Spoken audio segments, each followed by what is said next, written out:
Hello and welcome everyone to Women Speakers Association's WSATV. I'm Laura Rubenstein, your host and producer and digital media and marketing strategist. You can find me online at transformtoday.com, and I'm here coming from San Diego with you today.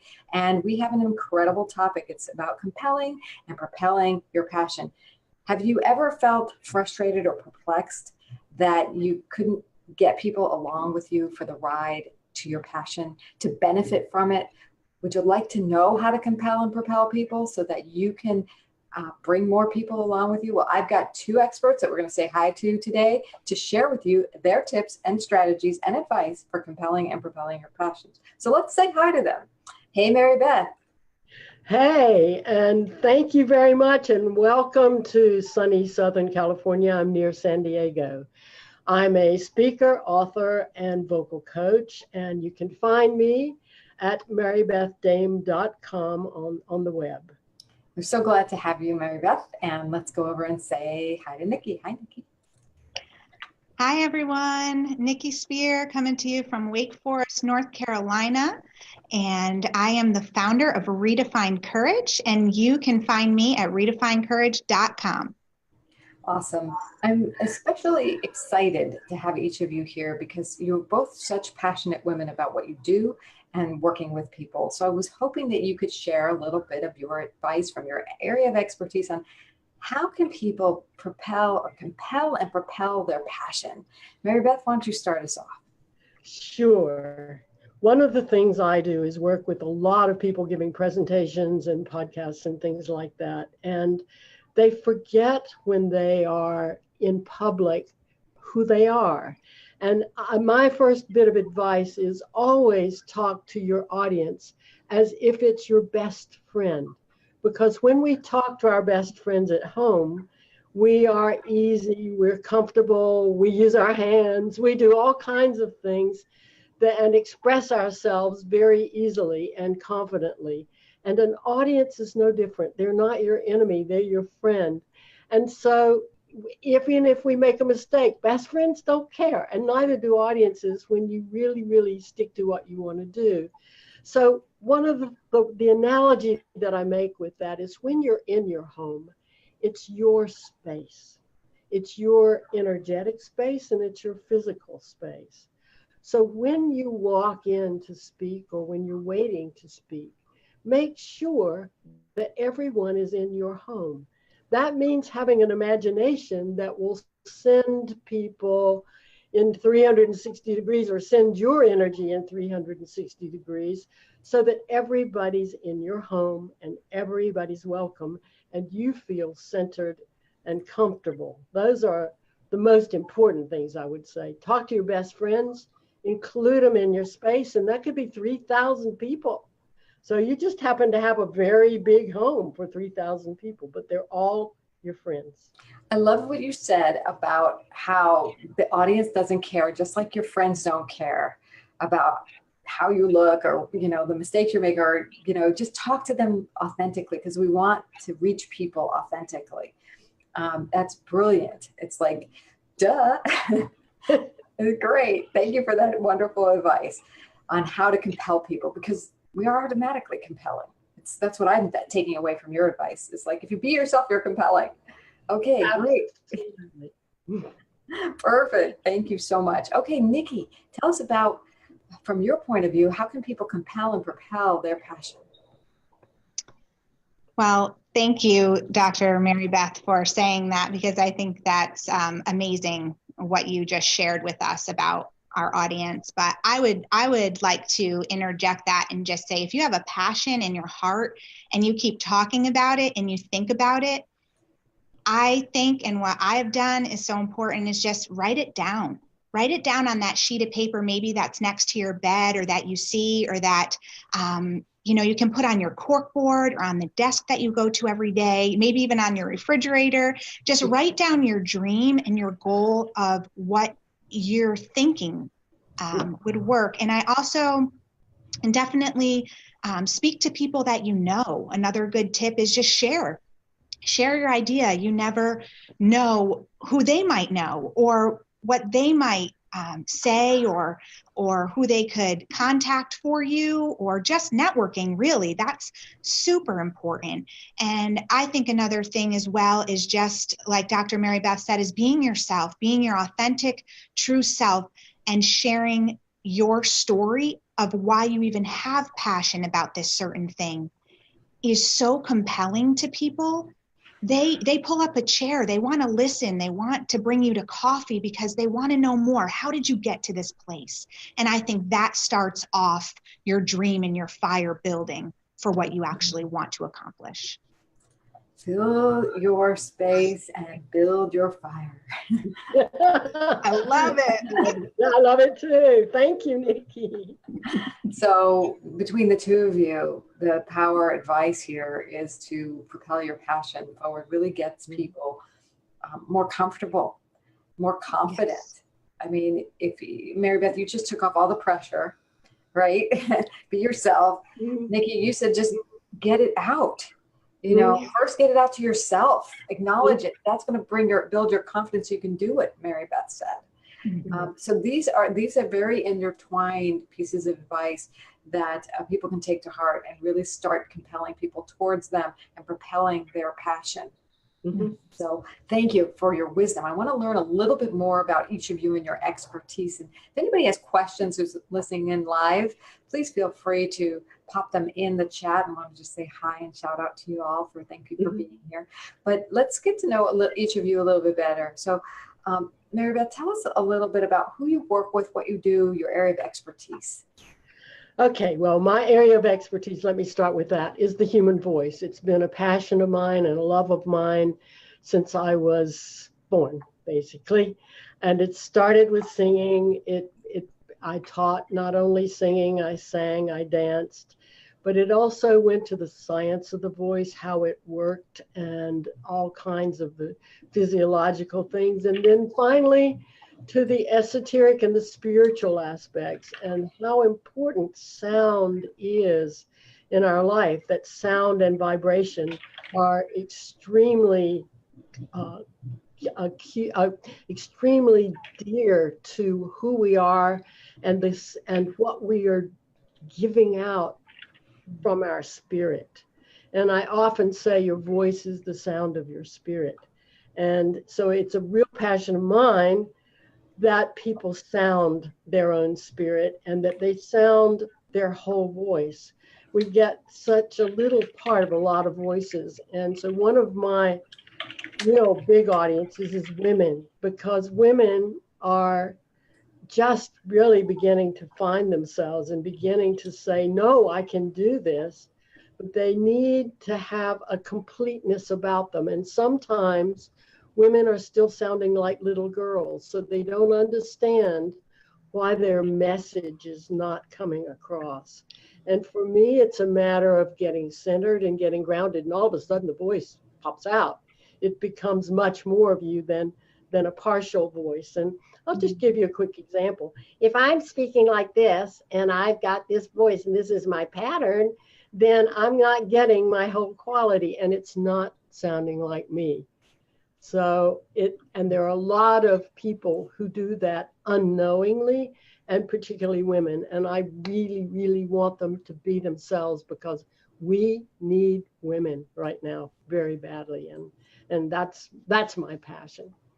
We do need women and their voices, especially, to be heard. And thank you for that. Do you have a story about how you help somebody with their voice? Yeah, I've had a couple of instances, but for instance, I had a person who is in a very compassionate field, but she was also very nerdy and very in her head.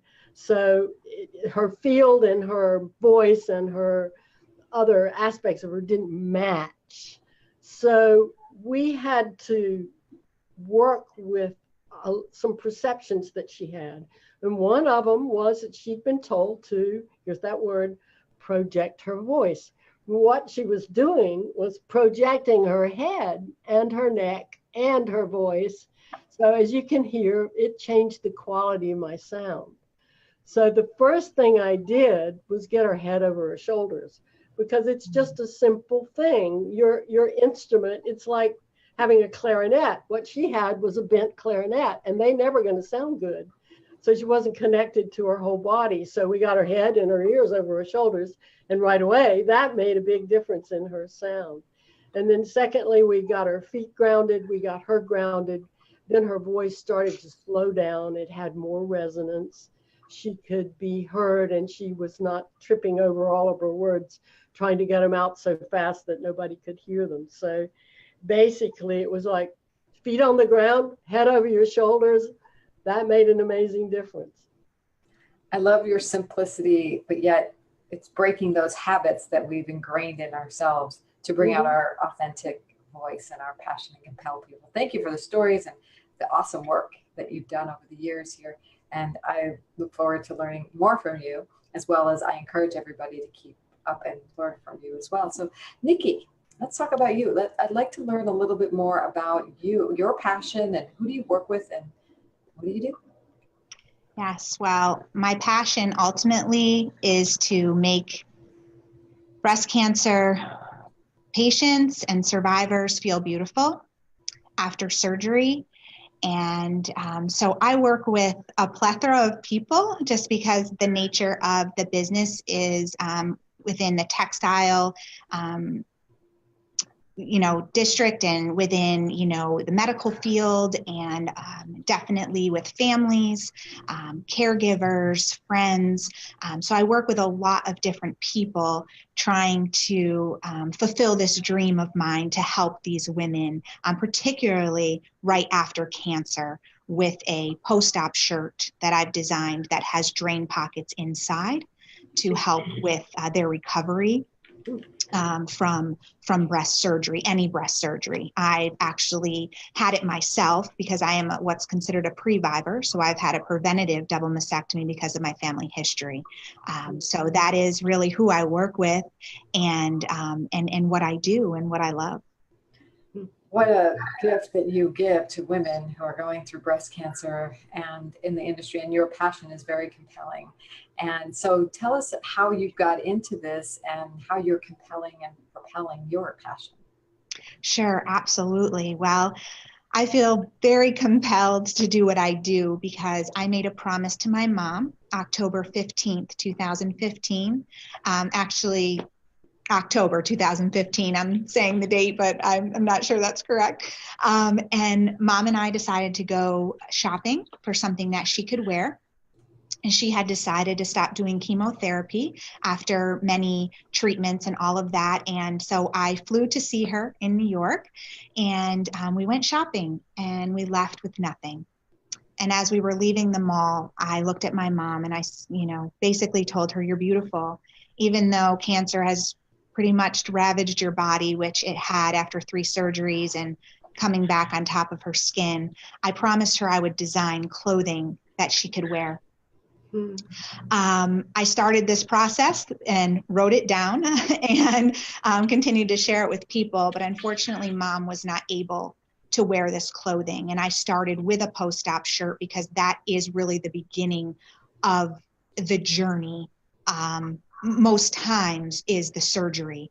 So I started with that shirt. So that is how it happened. But Mom passed away December 5th, 2015. But with this dream and this promise that I am compelled to share with everyone now, hundreds and thousands of women will wear these shirts. And because of my mom's memory and the promise I made to her. Truly a gift.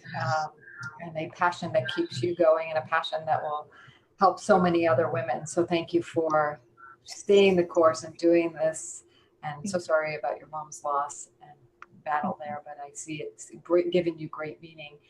And that's what we do when we want to propel a passion. We get something that we are passionate about. And one of the things we do here at Women Speakers Association is we help people propel their passions. And you've both probably been privileged to have that experience. I'd like to hear a little bit about how has Women Speakers Association helped you to propel your passion, Meribeth. Well, I'm actually just beginning this journey because I'm fairly new to it, but I can tell you that one conversation with Gail is enough to make you passionate about Women Speakers Association. And the other thing that really makes me very happy is it is for women. It's a venue for women. It's a showcase for women. It is also an educational, it has educational aspects, and that is so important because so many people don't know where to look and where to start, and particularly to find quality. I mean, you can find information anywhere, but how valuable it is another matter. And I really believe that what that WSA is offering is quite valuable to speakers. Indeed, I couldn't agree more. And by the way, we do have a free level of membership waiting for you at joinwsa.com, or you can upgrade like Meribeth and Nikki have done to the Premier membership and get more visibility. So Nikki, tell us about how Women Speakers Association is helping you to propel your vision. Yes, absolutely. I spoke with Gail Watson, and the next day, she was extremely encouraging. And then the next day, I got an email or corresponded with Tracy, and we are now in a collaborative book together with a few other authors called The Silver Lining of Cancer. And so I really feel that in this, my career and my passion really is being propelled through WSA, which I had dreamed about and thought about, but now it's actually coming to light. And I'm just so grateful to God for this opportunity and just for the ladies that really care for us, giving us tips and encouraging us, and just an amazing, amazing place to be if this is your calling. Yeah. If you have a calling, if you want your passion propelled by people who care and will show you the way and guidance, that is truly, like you said, Yes. Nikki and Meribeth, what Women Speakers Association offers you. So join today at joinwsa.com. We'll even give you the Speaker Success Plan, which is a free guide. We'll get you on your way, and then you'll be invited to a call with Gail in a group where you'll go through that step-by-step success plan for your speaking success. And that's all for just joining today at the free level. You can choose to upgrade at any time, of course, but we're here for you. And we'll be back again next week with another episode of Women Speakers Association's WSATV premiere show. Thank you, Meribeth. Thank you, Nikki, for being here and being such passionate entrepreneurs and women that are propelling people's passions forward as well. Bye for now. Thank you. Thank you very much.